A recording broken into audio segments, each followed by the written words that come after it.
Good evening. We'll call this special meeting of council for Monday, April 30th, 2012 to order. I'll ask the council to consider the recommendation that the special meeting be suspended and the committee of the whole meeting be convened. Moved by Councillor Ashley, seconded by Councillor Kinney. Is there any discussion? Question's been called. Those in favor? Thank you. With that, motion is passed.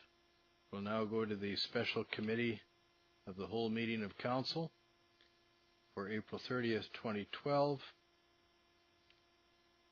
I'll ask council to consider the adoption of the agenda. Your Worship? Yes. Number 3 shouldn't read operational discussions. And presentation by staff, you should just read public consultation on. Certainly. Thank you. So we'll delete that heading, but we'll go with the public consultation on the City of Prince Rupert 2012 5-year financial plan. Moved by Councillor Ashley, seconded by Councillor Garon, that the agenda be adopted. Any discussion? Question has been called. Those in favor? Thank you. The agenda is adopted. Mr. Howie, you and Mr. Roden like to lead off with the public consultation on the City of Prince Rupert 2012 5-year financial plan. I'll turn that over to Mr. Roden, Your Worship. Thank you. Mr. Roden, good evening. In your best voice, sir. Thank you, Your Worship. So this is the third or fourth meeting on the annual financial plan. The process tonight is that the property tax bylaw has come forth for the first time, showing a 1.5% tax increase across the board, and the 5-year financial plan, which has been modified given council's direction at the last meeting that the tax increase be 1.5% and that any additional funds required be funded out of operating surplus. So that also has been done. So there's basically no other changes, Your Worship, so I don't know if it is a good use of our time to go through everything again. If you wish, I will, but what's your desire? Perhaps just an overview, please. Okay. Every year the city has to pass a 5-year financial plan. It gives the city authority to spend money. At the same time, they also have to pass a property tax bylaw, which allows the city to levy taxes for the current year to fund those items which are not fully self-funded. The council, the plan has actually been initiated back in October when meetings were first held by staff. The council approved capital works and capital purchases plan in December. That was brought back again in March. Between December and March, the plan went through a number of alterations as information became more information on the 2011 year was available, and we would continually update our forecast for 2012.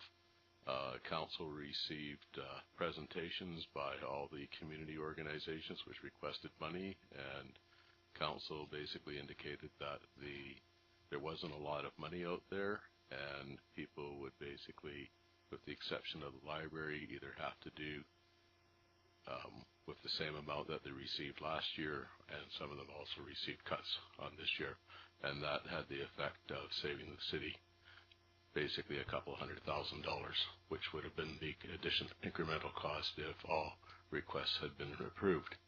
At the last meeting, council went through the plan again in quite detail and modified it to show that there would be a 1.5% tax increase, and there was a discussion about how much surplus is good surplus and whether or not we were budgeting reasonably conservatively or in a manner that was reasonable given our circumstances.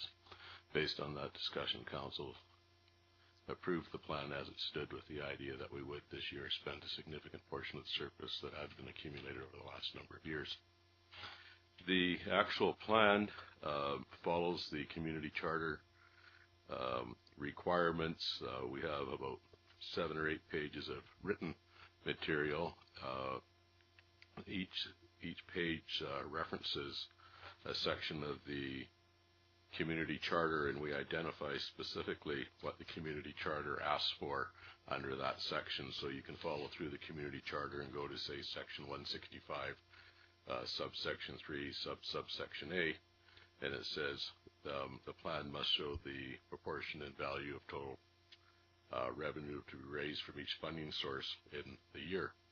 So this year what we're doing is we're showing that about 39% of taxes are, 39% of all revenue is taxes, payments in lieu of taxes and provincial grants, about $3 million. User charges and service charges, about $13 million. The use of reserves and operating surpluses, about $4 million, and about $1 million in conditional grants. So the overall budget for all 4 funds, general operating fund, water fund, sewer fund, and solid waste fund, is about $35.7 million. The property taxes is another thing that the financial plan has to show. The residential property taxes pay about 46% of all taxes paid to the city. The port property tax, 18%. Utilities pay about 1%, and business pays about 31%. The council has to address the how they're going to, what their policy is on taxes, and a number of years ago, council approved an objective of encouraging economic development to minimize tax increases whenever possible, and that they would review user fees, apply for lots of grants, encourage economic development, apply a consistent methodology for determining taxes so that people would know by and large from year to year what their taxes would probably look like the following year, because the same methodology would be used, and that that council will review its permissive tax exemption practice, and as directed by council, we'll be bringing a permissive tax exemption policy this year, probably in July. Similarly, it goes into talking about how we use permissive tax exemptions and why they're used, and the total amount that were approved in for 2012. The bylaw was passed in October of 2011. The total amount is approximately $412,000. Churches received exemptions worth $12,000, service groups $38,000, cultural and recreation facilities $318,000.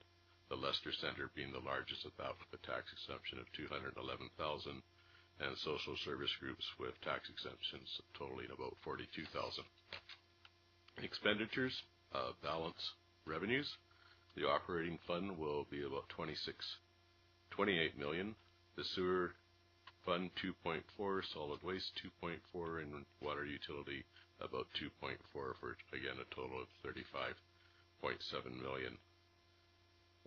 Again, the funding sources are set out twice, and then there's a listing. There's no proposed transfers between funds.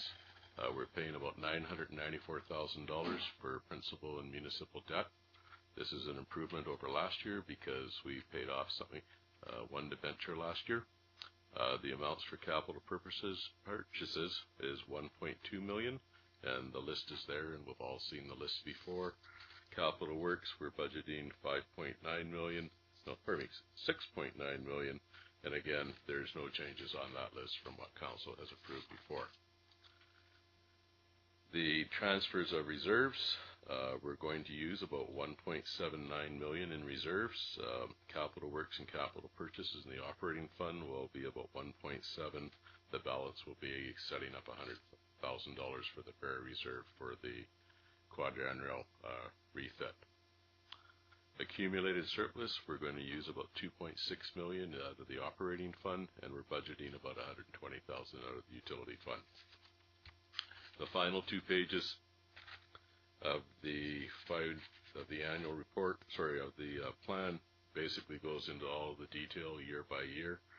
People who compare this one to the previous one will see that the proposed property tax increase is going to generate about $168,000, and the balance of $137,000 to balance the budget will be in the come out of accumulated surplus. And again, with the utility funds, there's been no change since the last discussion of it, and that concludes my report. Thank you very much. Are there any inquiries from people in the gallery this evening? Yes, would you like to come forward, please? If you'd like to, we have this televised so people at home can hear you. You're welcome to sit down there at the desk right here in front of you and make yourself comfortable there and turn a mic on. And if we could have your name for the record, please. Thank you for coming down here this evening. It's David Russell. I live in one of the oldest homes in Prince Rupert, actually built in 1914, and a little postage stamp size lot, 2,500 square feet. And in the last 4 years, my property has decreased in value, not the home, because of maintenance and repairs that I've done to it. I've maintained the value of the home. But my lot, the actual land itself, has decreased by $16,000 in 4 years. Yet my taxes keep going up. Can anybody explain that? I'm sorry that I can't explain it to you, but perhaps we may have a general statement from the staff. Mr. Roden. Certainly, Your Worship. The last year, residential property values decreased overall, okay, by about 1.1%. So if your property value decreased based on the average, right, then what the city does is that we recalculate the taxes first so that we raise the same amount of taxes as we would the previous year. Okay, so then what we did this year is we increased taxes by 1.5%. So that's basically the formula that we use every year. So every year even though your property value may decrease, if it doesn't decrease more than what the tax increase is going to levy for the year, then your taxes are going to go up, even though your property value has decreased in that particular year. So my property has decreased 4%. Excuse me, would you like to turn your mic on, then people can hear you at home? No, please take your time, though. My property has decreased by 4% per year in the last 4 years, $16,000. It was $28,000 when I purchased it, and now it's worth $12,200. That's just the lot. Okay, so your lot has decreased. How about your house value? Has it stayed the same, or has it dropped the same amount, or has it gone up a little bit? Sorry. No, hey, you can cut me off just hitting the button. That's the power of the system. It's great. The only one you can't do that with is His Worship. His button stays on all the time. So anyways, to get back to the question, the taxes are assessed on the total of your property and of your residence. So if your property value went down, but the value of your residence went up, it could have been. I would have to come. What we should do is you should come in tomorrow afternoon or sometime this week when you've got some time, and we can go back through it together and we can figure out exactly what's going on. Well, I can tell you that, I mean, it's pretty simple. When I purchased the home, the assessed value was $78,000 all in, land, home, everything. This year it's worth $60,000. So for a grand total of $18,000 has been lost in equity. So 4 years. Oh, sorry. Now I'm cutting you off. My apologies. That sadly is probably not too out of the ordinary in Prince Rupert. The property values haven't really increased that much, and there has. Again, what I would have to do is go back and figure out what the decline in residential was each year, and then tie it into yours to see whether or not everything's working correctly. But the fact that your property value has gone down by about 10%, and your taxes continue to rise over the last 4 years, that's basically saying that taxes have only increased by 2% per year. So it sounds reasonable. Have you got any other questions? Yeah, I'd like to also. Okay, if you Sorry, like, yeah, I would no, like that's to also know regarding this, the fact that we don't have any control over taxing the port, which is our only natural resource up here, and seems to be of national interest, and yet the provincial government seems to be able to come in and just tell us that in perpetuity we are never allowed to raise taxes more than they say we can, when it's obvious that, I mean, every week in the paper, it's the port's tripled this and quadrupled that and doubled this and $200 million in economic activity. And I don't know what council, has council brought this to the UVCM, or is there anything we can do about it? I mean, do we just have to take this? I mean, it's our only real leverage. I can't imagine the Alberta government going to, Fort McMurray and saying, oh, you can't tax the oil companies on this land that they're using any more than this amount of money. So I'd just like to know that why are we being you are limited? Right. You are right in your analysis that is very tightly controlled, and we'll get a comment from Mr. Howie. Because it is a private industry as far as I understand. There are a couple of different classifications there. Once somebody occupies a piece of port property, they are, through that lease agreement with the Prince Rupert Port Authority, obliged to pay property taxes assessed on values there, although some of the equipment is transportation-related equipment, and it does have different values from, say, the values that you and I have applied to us. There are other port properties on which there is no taxes paid, and there is a grant in lieu of taxes, which you're quite right, doesn't do much and actually creates a shortcoming on behalf of any local government that's got port property within its boundaries. But Mr. Howie will give you a comment there about that. So, but what my point though is that while my property goes down, yet my taxes go up, the port can increase its value by hundreds of millions of dollars, and nothing is really, I mean, we get a few extra $100,000 here and there, maybe down the road somewhere, and that's sort of the way it's set up right now? 2 or 3 things. About 10 or 12 years ago, as I recall, the provincial government put a cap on the tax rate that municipalities could charge to port-related industries. The original cap was $27.50 per thousand. For 100,000. Yeah. Then they later came in with a tax rate of $22.50 for new construction.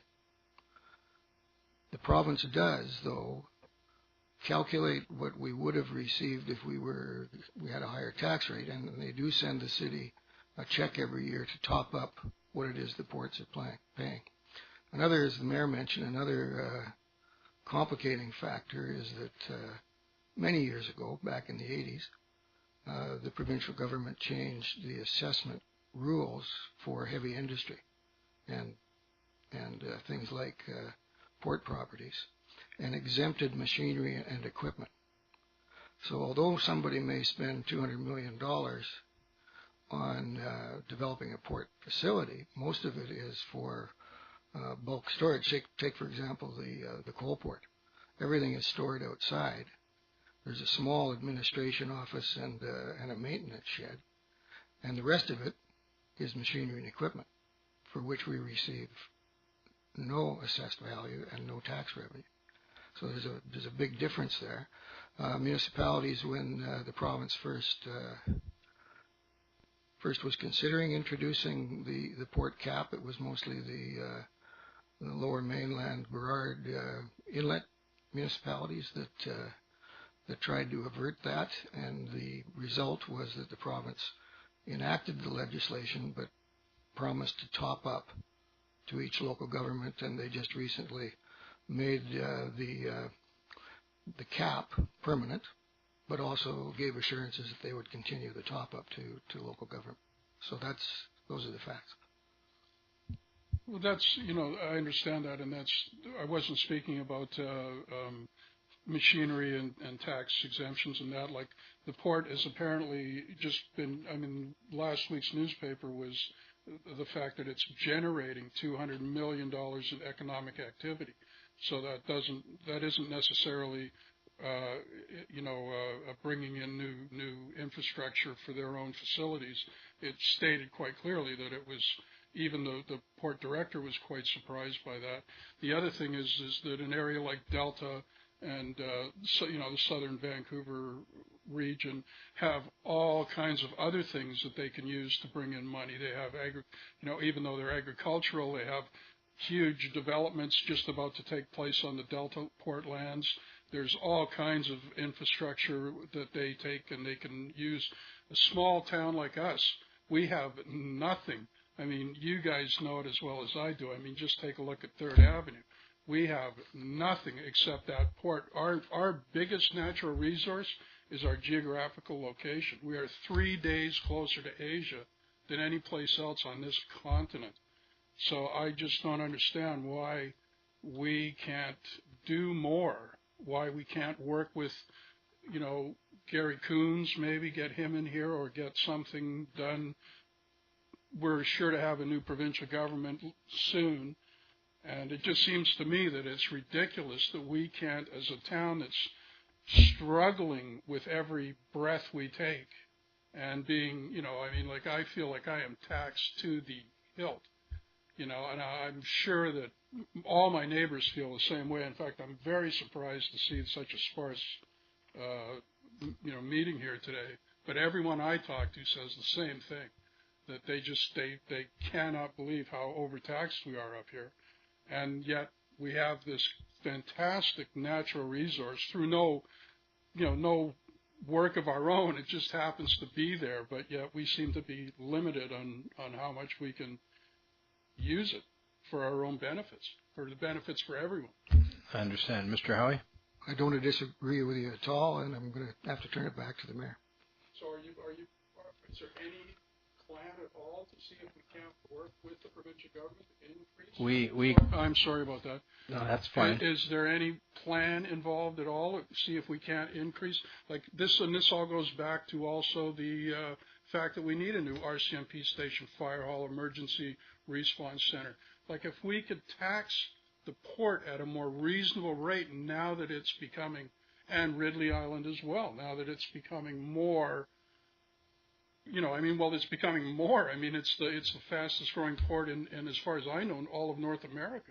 We are making an appeal about the property values that are provided to us to see if changes can't be made. And we are aware of other port communities that are having the same problems that we are. And there is some talk about banding together to see if we can't improve our own well-being. With who? Who are you talking to? We're talking to the Prince Rupert Port Authority in that case, but there's also other municipalities who have port authorities that are in the same situation as you've just accurately described, and we will be talking with them also. So it is the subject of some discussion. And will you be taking this to the UBCM and to our own provincial representative here in town and federal? Nathan Cullen has something to answer for too, now that he's got a new portfolio. Yeah, our discussions are ongoing, but they're multi-level. That's right, but we need to start with the Prince Rupert Port Authority and proceed from there. It is recognized, though, exactly what you're saying, and you're not the first person who I've talked to that echoes the sentiments that you've just echoed.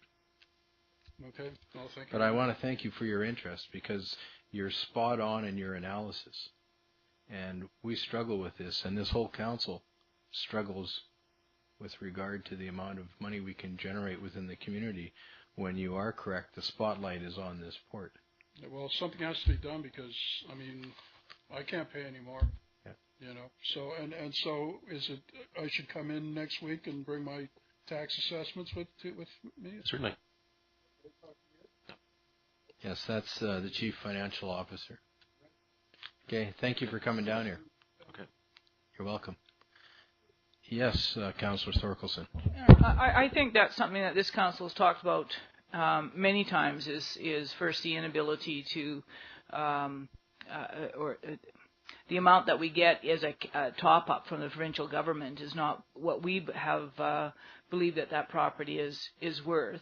And the second thing is that the only way the city can raise money is either through user fees or by property tax. And we're probably one of the few municipalities that can raise money through our telephone system, which adds $1 million to our income. And so we are also the only municipality that probably has to run a ferry service, which takes about $1 million out of our income. So we certainly are.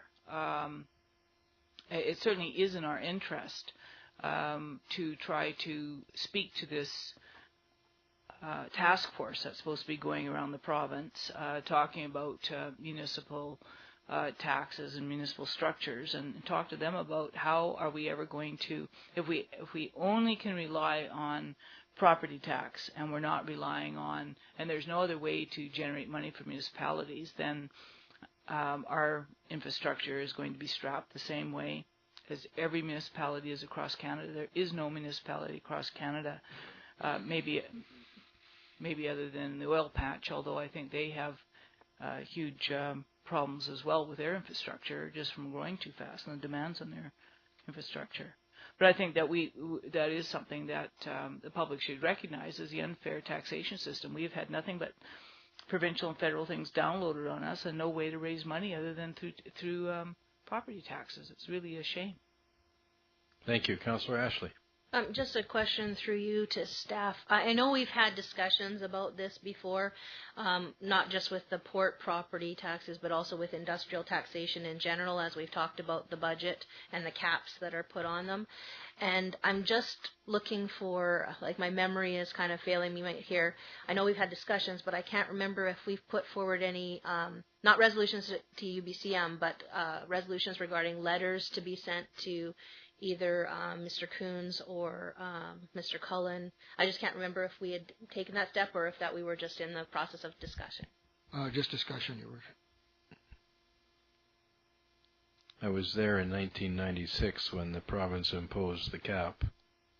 It wasn't well received. Are there any other questions from people in the gallery this evening concerning the 2012 5-year financial plan? Good evening. Would you like to make yourself comfortable there and turn the mic on? It'll be to your eye a grayish-green button. Can you hear me? Yes. Would you like to state your name for our record? My name is May Nichols. I live at 700 4th Avenue East in Prince Rupert. My husband and I have been taxpayers in Prince Rupert for over 50 years. We might not have owned a home here for 50 consecutive years, but because we've had a business here for 50 years, i.e. he's a commercial, just this year, 84-year-old retired fisherman. We own a home in Delta in British Columbia where there is a superport, and we choose to retire in Prince Rupert because of our love of this island. I am a tour guide and have my ear to the port at least 4 or 5 months of the year. I'd like the people here in council to know this fact, that the taxes that I pay in Delta, in Tsawwassen, where my home is worth over $600,000, is less than in Prince Rupert. That, sir, is a shame. It's not a shame of council, it's a shame of the bad planning of previous government people in Prince Rupert. We're losing our tourism, not because the people of Prince Rupert aren't happy to see the ships come in, but I believe because a lot of times the people earlier, when tourism was 2 or 3 ships a week, weren't interested in making the people that came off these ships and i.e. gave us a great deal of money to our city, to our businesses, and allowed us some relief in our taxes, because when a tourist comes into town, they spend a lot of money.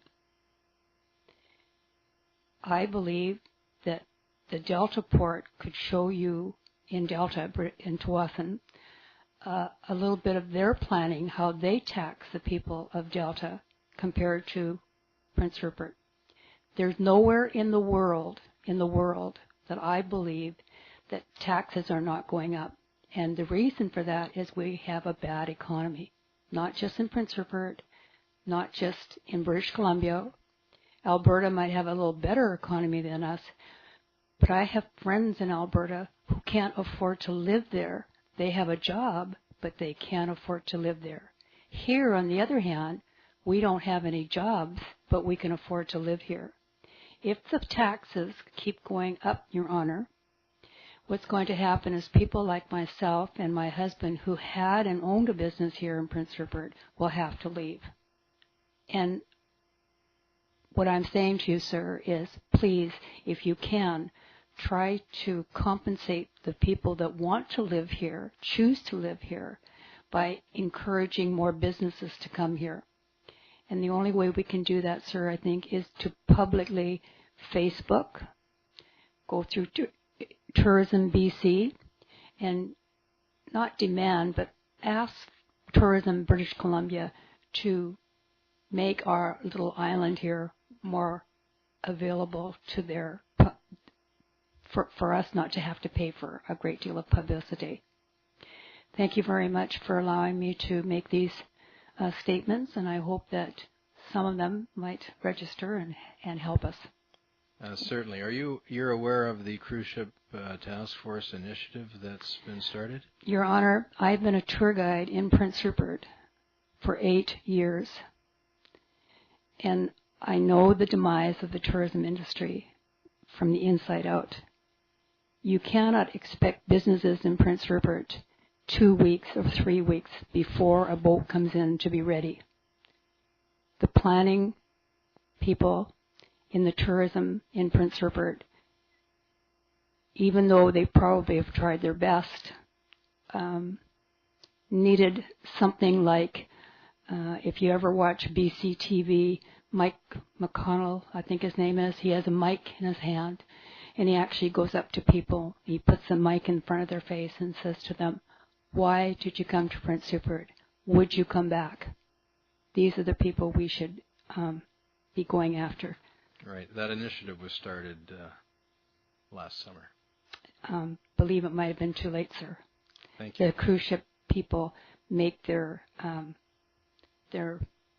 reservations 2 or 3 years in advance.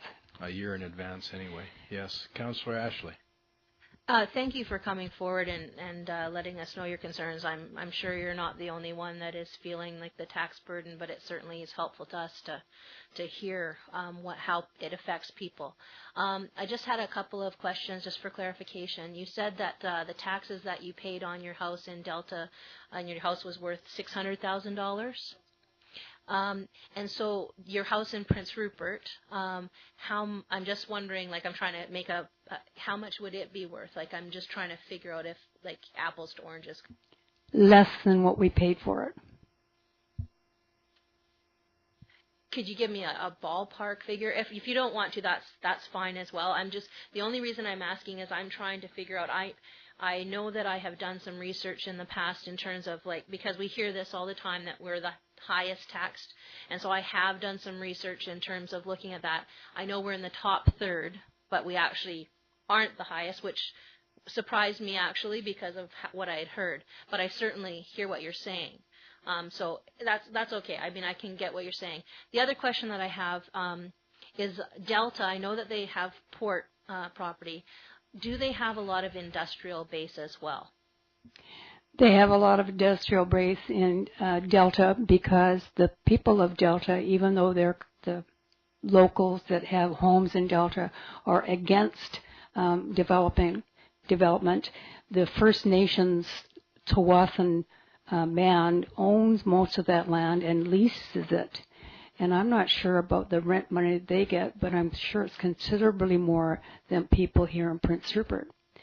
As a result, the taxes are a lot less because their port money they get a lot more. Councillor Ashley. Yeah, so and that makes sense. I mean, I can see that. I know that the one thing that I found while being on council, and I'm sure that the rest of council has found as well, is that one of the reasons that it's hitting us so hard, I mean, economy, absolutely, and the things that we've talked about, the port, but part of the problem, and I'm sure this is no surprise, is of course that the industries that we've traditionally relied on are hurting or non-existent now. And so what happens is that we have a lot of money that we used to collect that now isn't there. And so now we're having, and I think this is what's happened to a lot of municipalities where the taxes have gone up, is that we have to get it from somewhere else. And unfortunately right now that means, for the most part, business and residential. But it certainly doesn't, my saying that certainly doesn't mean that I don't hear what you're saying, or that it's not something that we're trying our best to try and figure out. So I really thank you for coming forward. I agree with this council. They have tried their best, and I'm sure that these gentlemen over here with their pencils have tried their best to keep the taxes from going sky high. In the meantime, though, there are certain ways that this council can save money, I feel. If I wanted to build a new carport and I couldn't afford it, then I would just fix the carport that I have.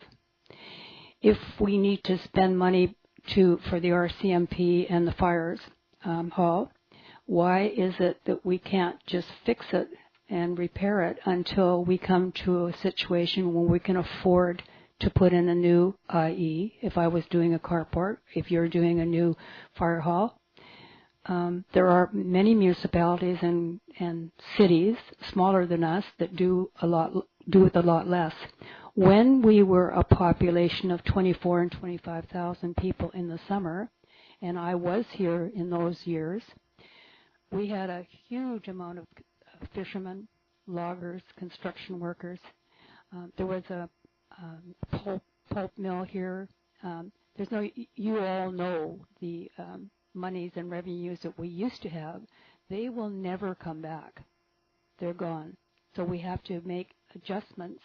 Some of those adjustments might be, for instance, if I needed a new carport, I would have to wait until I can afford it. I feel that council should wait until you can afford to, but not necessarily pull the purse so tight that the people here move away. Thank you very much for your attendance. Thank you. Attention. That may in fact happen as a result of a referendum.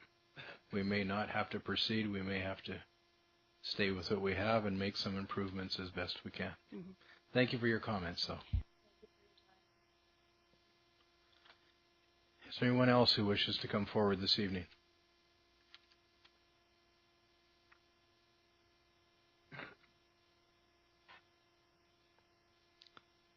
Good evening. Larry Golden, 1601 2nd Avenue West, in case Thank you didn't. you. Your question this evening, Mr. Golden? My question. I have several questions. Some of them just, the Port Adjustment Grant, is that still $1.5 million? You were talking about it. Maybe I don't have the words right. Mr. Roden. It's approximately 1.5. It started out at a 1.4, and there's a bit of an indexing to it that goes on. So it's up to about 1.5 right now. Mr. Golden, please go ahead. The Charles Hayes Field, I brought this up before. Yes. $310,000. Somehow we had a contract. I was hoping to see that contract with the school board, but my point is, we should be able to tell them, no, this isn't the time. We'll do it in 2 years. We should be approaching them as equals as opposed to just, okay, yes, sir, $310,000. Carry on. we are equals there. There is an agreement between the City of Prince Rupert and School District number 52 for the use and for the cost sharing of the facility. And they've got people who understand those facilities and understand when something needs to be replaced. And I don't believe it's a simple matter of telling them we're going to wait 2 years, because of course you have people using that AstroTurf, and if it gets worn out and becomes dangerous, then you could have some injuries which result. Mr. Howie, have you got anything to add to that?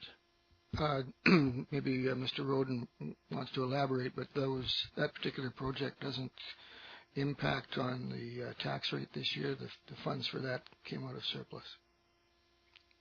Mr. Roden, do you have anything further to add there? A number of years ago, about 7 years ago, I was on the other side of the fence working for the school district, and we approached the city because at that point in time the track had gone beyond its useful life, and we had stretched it out and stretched it out. And that was the rubberized asphalt. That's right. And at that point in time, it was getting to the point where failure to correct the situation would essentially mean that when it did correct it, it would cost a lot more because of the damage that would have occurred. There's an optimal time to replace these things, and the track got replaced not quite as soon as it should have been, and I suspect that the field probably should have been replaced a couple of years ago, but I don't believe the school district has a lot of money either. And as Mr. Howie has just noted, the funding for that is coming out of operating surplus. It's not affecting this year's tax roll. Mr. Golden? I would like to see, I'd asked, and no one was able to find it, and unfortunately Mr. Roden was away. I'd like to see a copy of the agreement, just because as I read the agreement back in 2007 type thing, and it implied it was a one-time thing as opposed to an ongoing. So the third item I have was the Big Six. You know what I'm talking about, for our grants? Yes. And this is... Just if you stop for a minute. For yeah. the people at home, you're referring to the museum, the Performing Arts Center, the library, and a few of the other facilities in the community. And my take on it is that I would almost make it a condition of the Big Six that we have a member on the board, period. You can't do it this year, but I would put that into telling them for next year, because at least one of those has thumbed their nose and taken the money. Mr. Golden, where we're allowed to, we have a representative on there. In some cases, we haven't been allowed to, or there's a particular reason for it, but I understand your concern, and we continue to inquire about that. And here's my main concern. I'm dubious that I'm dubious of this accumulated surplus, which is too much of a vague term that we don't know what's there type thing. So let me get to the. Yeah. We know what our accumulated surpluses are and where they come from. We could have that discussion, but it's not the place for it here. Mr. Golden, I'll determine whether this is the place to have the discussion or not. Be careful what you say so that you don't offend people or mislead people. Any surpluses we have, we know what they are, and we know how they've been accumulated. And should you ask, we'd be willing to explain it. So please don't dismiss it out of hand. Excuse me, Bowen, what I meant was, to do that, we need particular, we can't just talk in the air. We need to go back to these terms which have been in papers, and so that's what I meant. It's not really the place to be doing that kind of nitpicking, look here, look there, look that. But my main point is, so this is generic. We swept $5.1 million in 2008 from the utilities and took it into the general fund. So I was wondering if we were going to put that money back once we sell Watson Island, etc., because that was that was the rationale for doing it, saying we'd already spent this for operations. Let's take all this surplus out of these other funds, bring it into the operating fund, and yeah, go ahead, Mr. Roden. Mr. Golden, your memory is pretty good there. I believe it was in 1998. Through the bylaw, the council approved the transfer of funds from the utilities to the operating budget to pay off the deficit. This was done in recognition that the money in those funds, the actual physical cash, had actually been spent supporting the operating fund, and so simply what we were doing is we were reflecting the reality of what had occurred. The community charter does allow transfers in between funds, and essentially if we hadn't done that, the only alternative for the city would have been to have increased taxes far more than they were in subsequent years to pay down that deficit. So basically what we did, it was fully contemplated in the community charter. There's no expectation that that money will ever be transferred back. Why would we want to do that? If we transferred that money back, then we would have to increase general property taxes again. Which almost gets to my main point. What you do, you don't increase you increase the user fees for the utility, the other, and then sweep them away. So I'd be rather than make these grandiose statements, if we go to this year's budget, we're going to take $100,000 out of the water utility and for trucks, and we're going to take $100,000 out of the sewer utility for trucks. Last year, in 2011, we took $60,000 out of the water utility for trucks and $15,000 for I've missed the other one. But my point being, I suspect we're using the utilities as a general revenue, and that's where, coming back to the accumulated surpluses, etc. Mr. Roden. The $15,000 was actually for a camera to go through the sewer. The utilities, basically, you need trucks and equipment to dig sewer lines and replace them. Similarly with water lines. Similarly, you need pieces of equipment out at the solid waste site to bury garbage. So it's perfectly appropriate that the utilities pick up the cost of the equipment that they're using. Some pieces of equipment are used by more than one fund. Sometimes it gets something that's basically used primarily for ditch digging and all that may also be used for snow removal. But we would still quote it to the utility because that's the practical thing to do. So all these trucks are actually utility. So we have an equipment fund which isn't being taken. It isn't being depleted, but we're buying trucks out of the utility fund. But you're telling me these are actually just utility trucks. If I may, Your Worship, the city does not have an equipment fund. We do have an equipment reserve. So we need to be careful about the language we're using. We're talking about funds and we're talking about reserves. They're not the same. Okay. If you were to go back to our financial statements from around 2005, I believe we had in excess of $1 million in our equipment reserve. We're now down to about $350,000. So to say that we haven't been using it over the last number of years is factually incorrect. Let me go to the firefighters and then be over. It came up at at another discussion. How many auxiliaries do we have? Does anyone want to take a guess? None. It was sort of a loaded question. The last time I checked, Mr. Golden, I believe there was one or two, possibly one. That number fluctuates. What's happened, what the history has been here in Prince Rupert, is that we do have various numbers of auxiliaries from time to time. Once some of the auxiliaries are fully trained, they do send out resumes and in some cases find jobs with other fire departments. The question I wanted was, I've asked again, and Mr. Roden wasn't here, so I asked for a more detailed budget. And I was going to bring the one from 2007. This is to do with the fire department? Yeah. Yes. So there is a $50,000 fee there, or $50,000 item in the budget I saw to train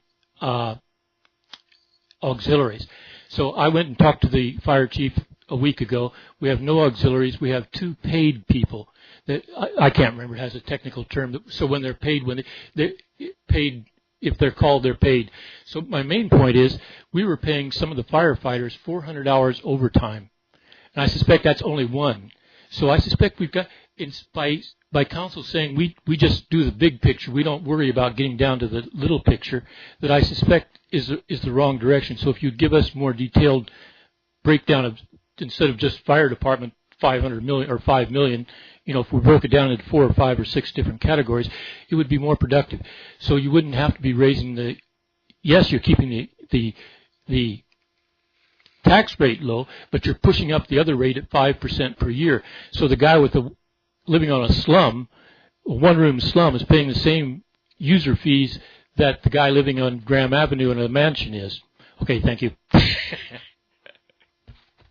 I assure you, Mr. Golden, that first of all, this council is not just big picture. This council is concerned about the smaller items. We've had a situation in the fire department where we do have some people that have recently retired. We've had some other people that have had medical problems, so we're in a period of adjustment there in order to reduce the amount of overtime. Councillor Ashley. Thank you.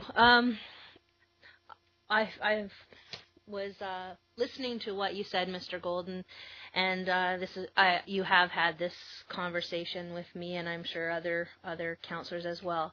And I feel the need to sort of ask a couple questions and clarify some points.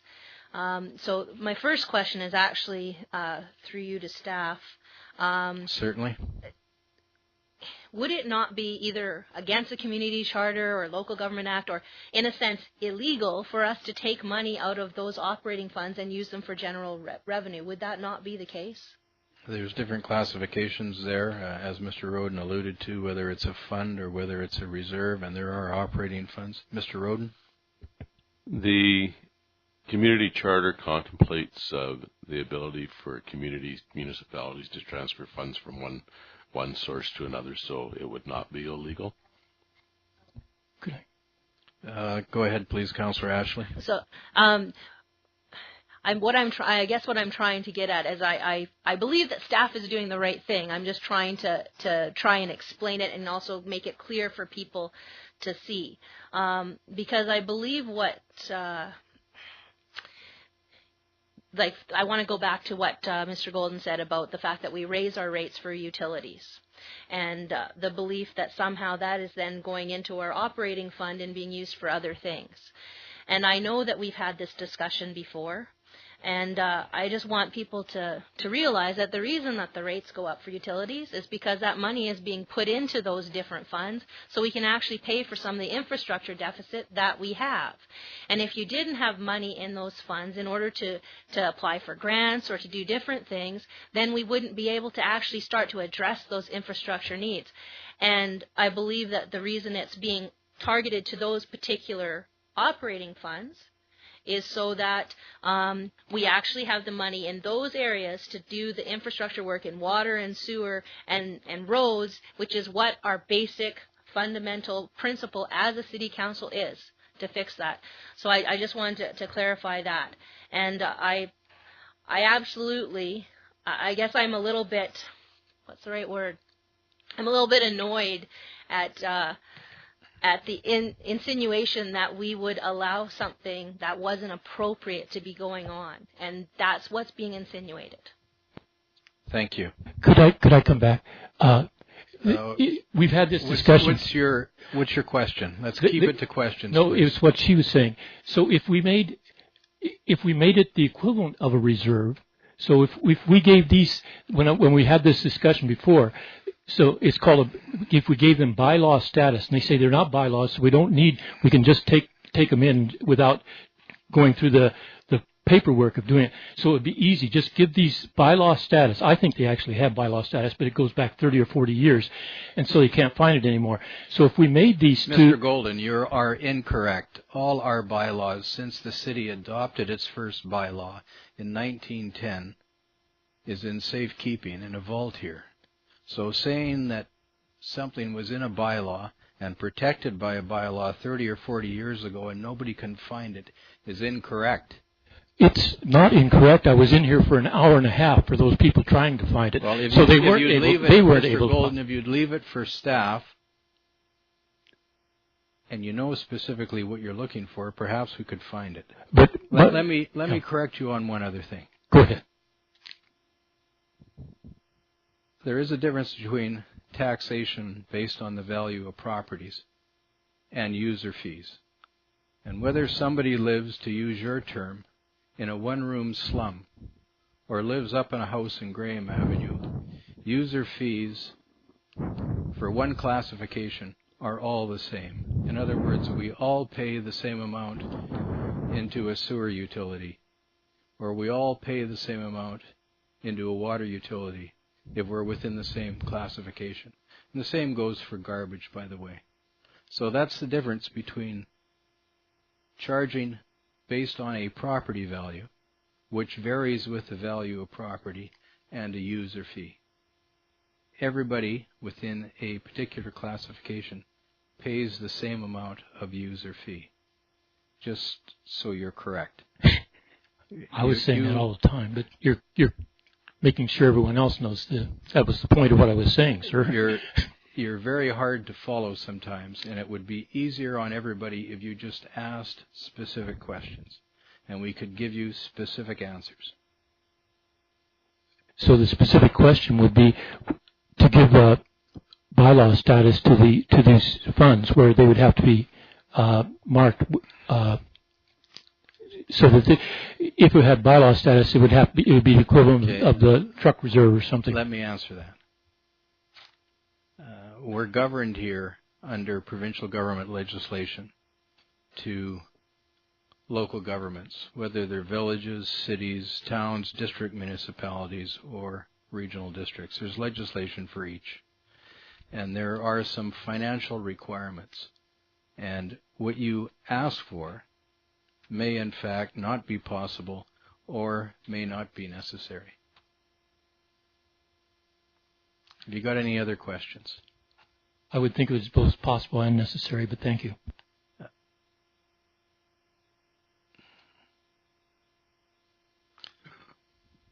Mr. Golden, depending on what the actual fund is for, it may not be possible and not be necessary, even though in your own opinion you seem to know more than the staff here with regards to local government legislation.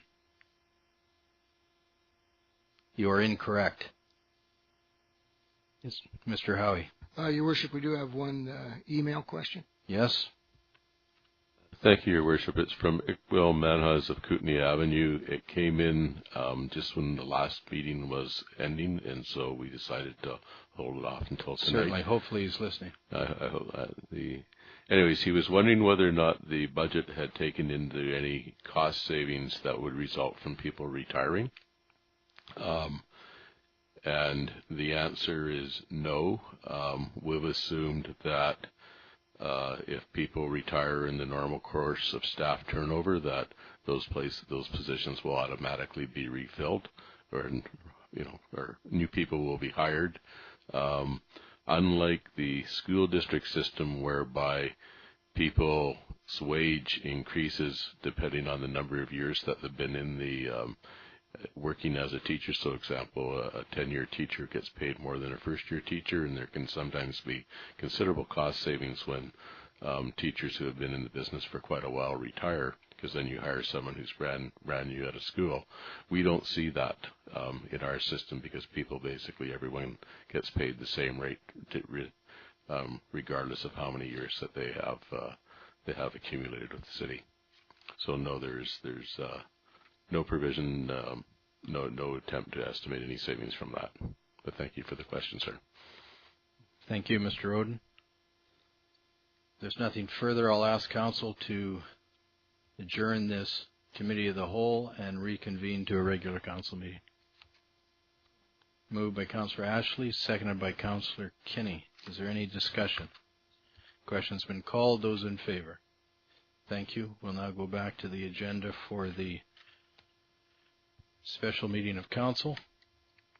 And for tonight's consideration during this special meeting, there is the City of Prince Rupert 2012 5-year financial plan bylaw number 3323, 2012.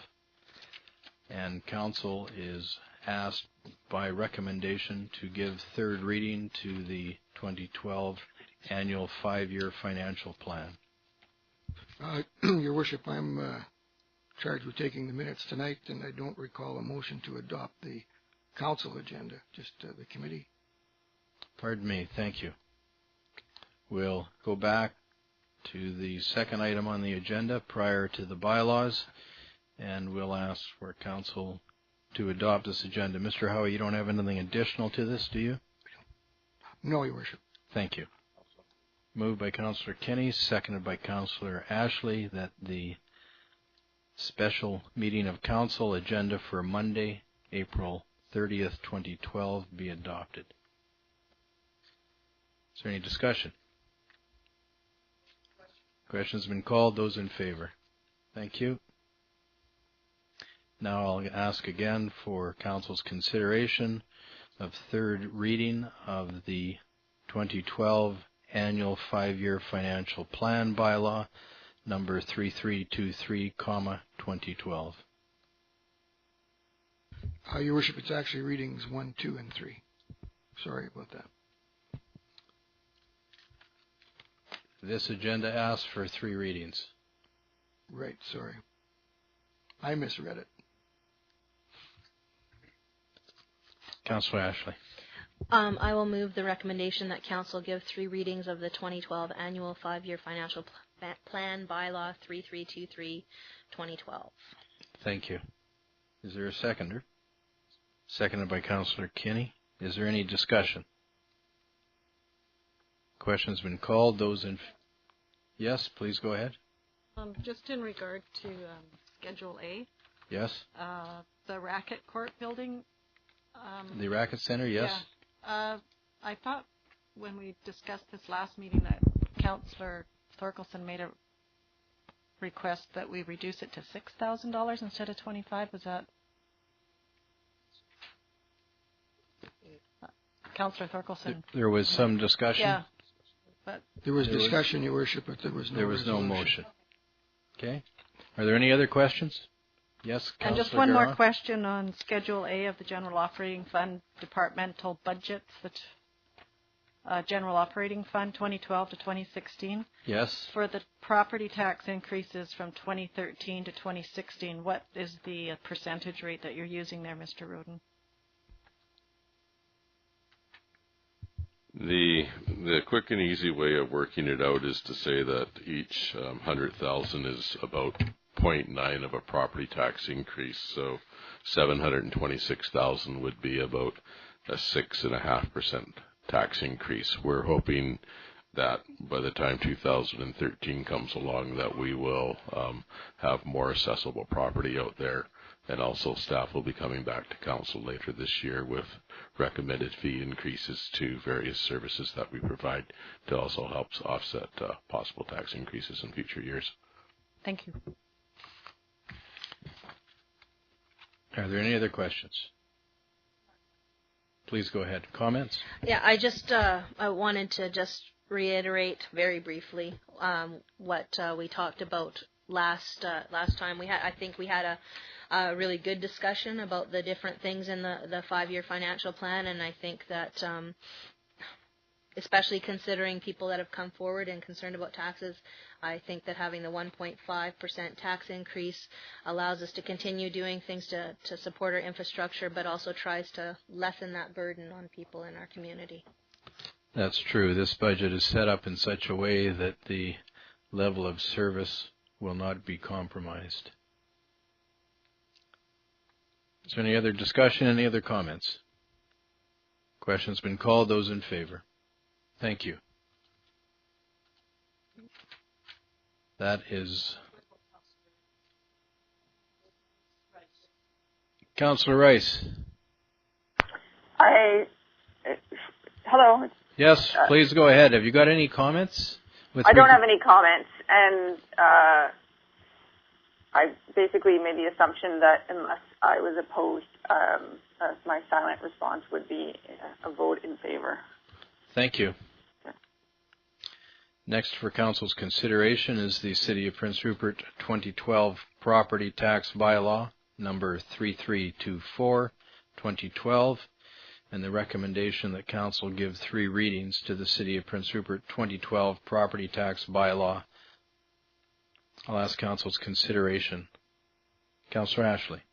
I'll move the recommendation. Councillor Guerin. I'll second it. Thank you. Is there any discussion, any comment? Question's been called. Those in favor? Thank you. City of Prince Rupert 2012 Property Tax Bylaw number 3324, 2012 has been given 3 readings. A report from the City Manager. Mr. Howie, have you had anything this evening to add? No, Your Worship. This is a special council meeting. We have to place these items on the agenda because that's according to the procedural bylaw, but I'll be reporting at regular meetings. Thank you. Are there any further reports, questions, or inquiries from members of Council? Councillor Ashley, Councillor Thorkelson, and anybody else? I just wanted to go back to, I think his name was Mr. Russell, that was presenting to us. Because I know we have had the discussion about the property taxes, and I think that he did bring up some good points. We've talked about, what are we going to do and how can we try and deal with this situation. So I'm not suggesting that we necessarily come up with any resolutions tonight unless somebody wants to put that forward. But I definitely would like to maybe have a fulsome discussion about this at the next council meeting so that people can kind of think about it. But I wouldn't be opposed to people putting forward letters, but I'm just thinking that, it might be better to have some time to think about what would go in those letters and other types of suggestions like resolutions to UBCM and that type of thing. Certainly, we still have time prior to the UBCM. Mr. Howie has. Mr. Howie. Now, Your Worship, if Council wishes, I can put a report together on the background and the impact and perhaps do some comparisons. I won't have it ready for the next meeting, but I'll have it ready in May. Councillor Thorkelson. I just want, it was the same issue that was on my mind as on Councillor Ashley's mind. And I do believe that there was a fair lobby that was taken up by the people regarding the PILT tax about 5 years ago. I think I have, or 6 years ago. I think I have a file on it, so maybe I'll dig that up for the next meeting too, because of the because they didn't feel that the rates were high enough. So, thank you, Councillor Carlick-Pearson. I just wanted to talk to what Larry was saying earlier about the firemen. I just wanted to, address that our firemen are very understaffed. They work hard. They're, we have guys that are retiring. We have guys that are injured. We are short-staffed in Prince Rupert, and they're getting overworked. So 400 hours is. It seems like a lot, but in reality it's not, because if we don't have those 400 hours for somebody on overtime, that's going to go to somebody else, another staff, because we need another staff in the fire hall right now. And the other thing is that our guys are doing a really good job. Our public safety guys are doing a really good job in Prince Rupert, and they don't only do, and a lot of the community members only think that they go around and fight fires. And, in Prince Rupert, we don't have tons of fires that the public really know about. But they also do a lot of first responder calls, and we have received letters from the community stating their appreciation towards our firemen. So we need to really acknowledge that, and yeah, as a council, we really appreciate it. So just to speak to that nature. Thank you. Councillor Guerin, do you have any comments? Councillor Kinney? No, I'm fine. Okay.